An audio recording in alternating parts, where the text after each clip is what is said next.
These latest headlines from ABC15 are sponsored by Lerner and Rowe Injury Attorneys. One call, that's all. Hello, Megan Thompson, tracking your top stories from ABC15 Arizona. And we start with Border Watch as we continue to follow the impacts of President Donald Trump's immigration actions. ABC15 sending a team to the border recently and looked through recent data, finding in December of 2022, around 1,000 people were illegally crossing the border each day into Yuma.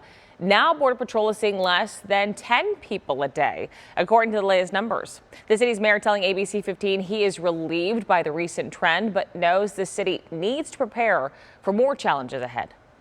Those things are real that impact our community, and if we're going to wait for them to be an issue again, we're going to be years behind, no matter who's in office. So that's definitely something that I'm continuing to push for.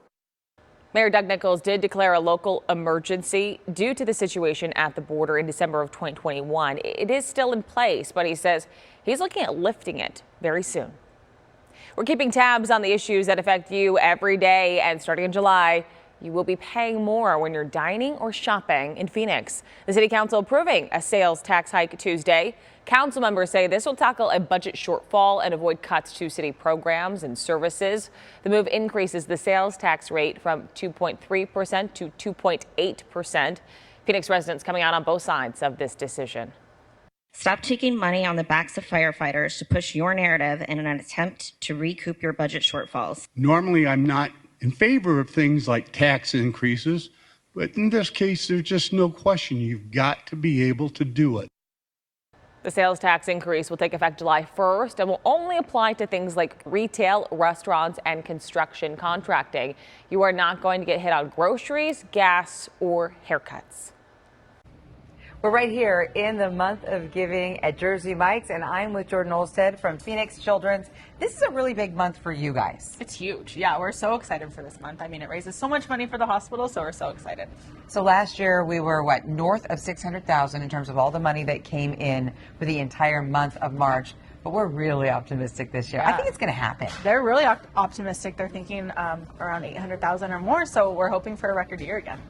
So often, and especially here in the state of Arizona, people show up, obviously, for things like this. But it's really important to explain why. Yeah. And at Phoenix Children's, these dollars go to help families who live right here in town. Yeah, in the community in Arizona. I mean, it costs $2.7 million a day to operate the hospital, and that's a lot of money. Yeah. And then there's 170 different programs and services that are either funded fully by philanthropy or partially by philanthropy. So those donations that we raise at Jersey Mike's and with our other, the donations that we get throughout the year helps to go to those programs and make us the children's hospital that we are. And I can tell you, and you and I were talking about this off camera, if you ever have to use the services at Phoenix Children's, you never want to as a mom, and I've been there a few times with both of my kids. It's instant peace of mind. The bedside manner is second to none. It's wonderful. I get chills thinking about our experiences there. And I want to thank you for myself, but I know for a lot of other parents. And I think that's why it's so important for all of us to get down here, not just through the month of March, but also on that day of giving, which is March 26th. Yeah, so that day of giving is great because it's 100% of sales that's coming back to the hospital. So, if you come in and get your sandwich, but you add some chips, you add some cookies, everything that they make that day goes back to the hospital. So it goes to the different programs that we have and makes us so unique as a hospital. So like our child life, the toys that we have in the playrooms, the animal assisted therapy, all of those things are funded by donations. So really, it all makes a difference. Yep, and you can help as well. Thank you so much. Yes, thank you. If you want more information, just go to abc15.com. Tracking your most accurate forecast on this hump day. I'm meteorologist Jorge Torres. Sunny skies, light winds. Can't really complain with today's forecast. Starting off with temperatures on the cooler side at 8 o'clock. We'll be at 53 in Phoenix, warming up to 68 at noon with sunny skies. And by this afternoon, those temperatures eventually reaching the mid-70s, which is still below normal for this time of year, but we are anticipating a big-time warming trend over the next several days. It will still be cool, though, up in the high country for the rest of your afternoon, with highs anywhere from 45 in Flagstaff to 46 in Heber and Show Low. Mid-60s as you head toward parts of Gila County there in Globe, near 70 in Safford, and generally the highs in the low to mid-70s across southern and western parts of the state.